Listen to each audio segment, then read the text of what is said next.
Over the past few days, we have been bringing the opinions of experts talking about certain key information that the general public should be aware of and topics that are pertinent, keeping in mind the COVID-19 situation in the country. Today too, Shamir Rasuldeen joins us from the newsroom.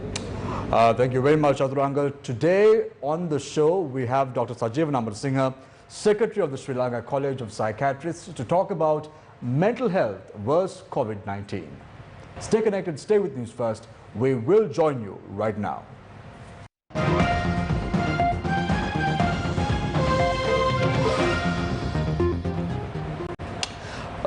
Dr. Sajeevan, there is widespread anxiety amongst the community, particularly after the third victim was reported, and the number of those infected with the virus is now increasing, stands at 151. How can you cope with a situation of this sort, Doctor? Given the situation in the world and in Sri Lanka, this pandemic, a certain amount of anxiety is inevitable. And I would say, I'm not surprised that most people are feeling anxious. In fact, feeling a little anxious can be protective, because you will protect yourself. And if some people who are not anxious at all are going out and maybe infecting themselves and others. But we need to ensure that the anxiety does not go out of hand. Now, many have not had severe problems with their mental health, Dr. Sajeevan, before, but when coronavirus hit Sri Lanka, bang, the problem began. People now find themselves struggling, constant sinking feeling in their stomach, difficulty falling asleep, crippling mental health and physical fatigue from nowhere. Why is this, Doctor?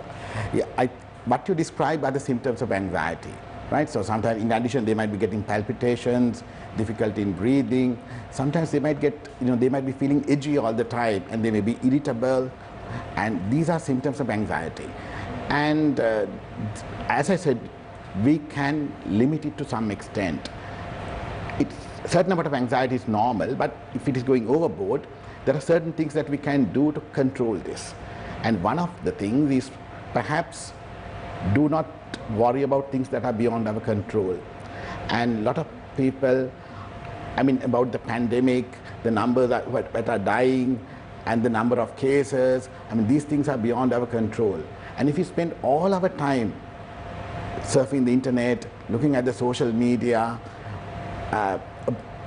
we will be feeling very anxious. So what I suggest to do is to control the time you spend on news, reading about the pandemic and the illness. No, but Dr. Sajeevan, what you're saying right now is staying informed is important.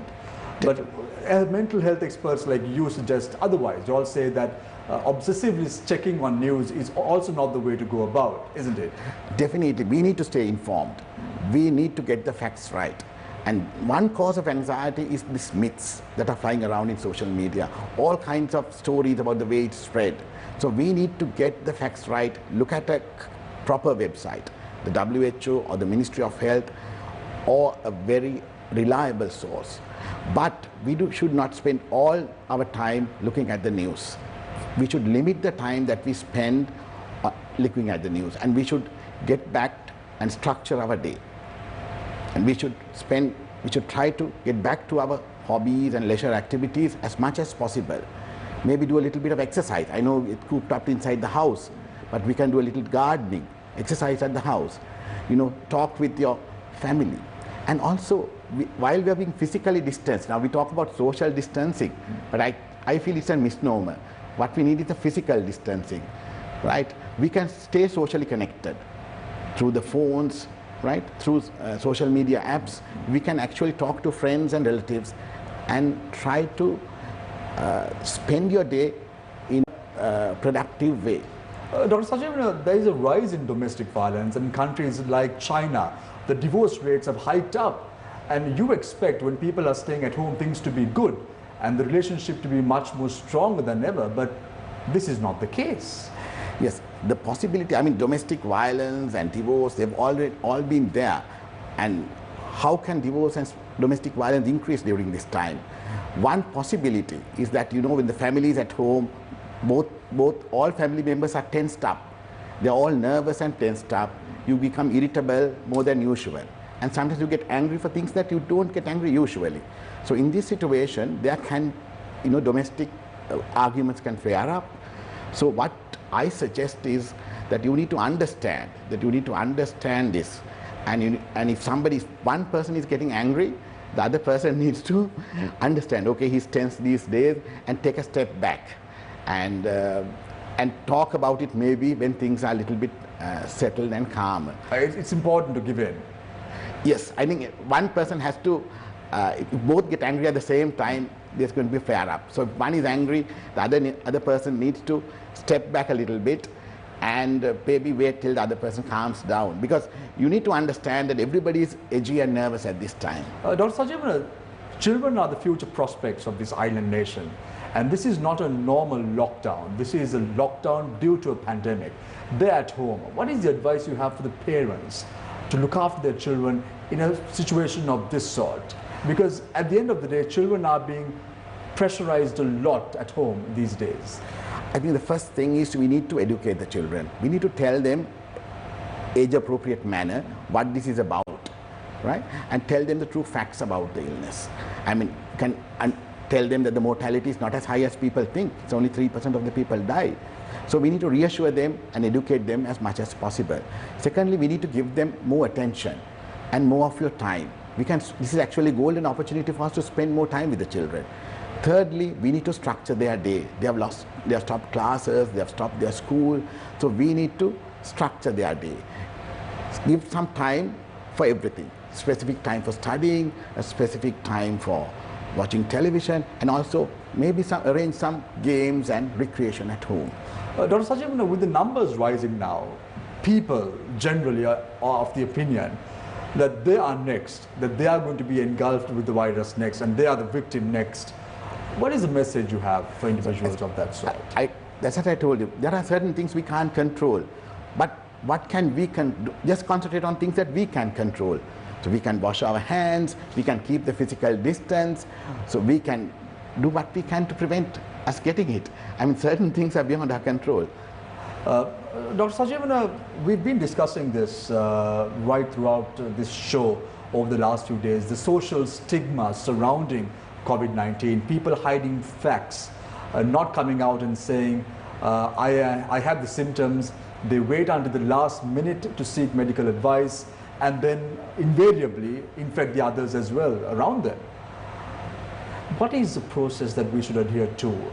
Is this as bad as something else that we don't want to divulge information about? This is COVID-19. It's very generic now across the world. Yeah, this is a very dangerous trend. If people are going to stay secret, not come out with their symptoms, it's going to be a very dangerous trend. So how do we address this?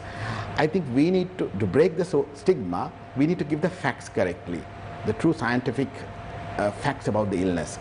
The mortality is not as bad as people think. It's around 3% overall, and for the younger age groups, much less. And the second thing, I think we should not criminalize the victims. Now that is something that is bad that is happening, especially not the mainstream media, the social media.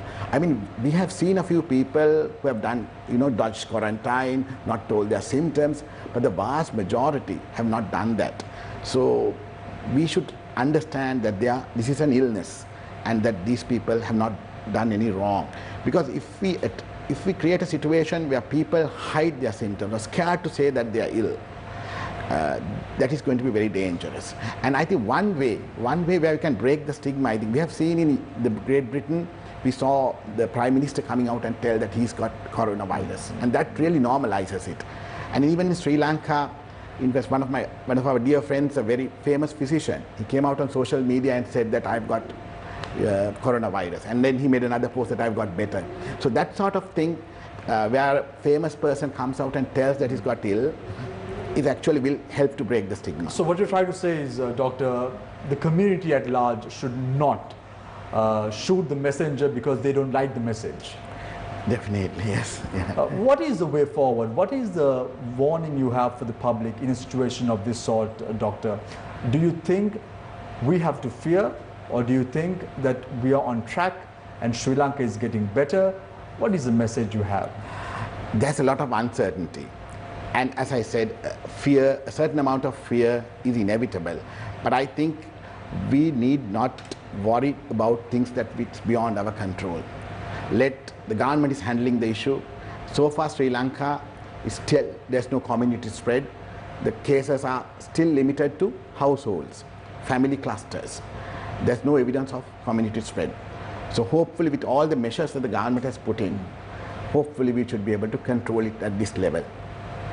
Thank you very much, Dr. Sajeevan Amarasinghe, for joining us this evening on the show. That was Dr. Sajeevan Amarasinghe, Secretary of the Sri Lanka College of Psychiatrists. The greatest discovery is that human beings can alter their lives by altering their attitudes and mind. It's back to the newsroom.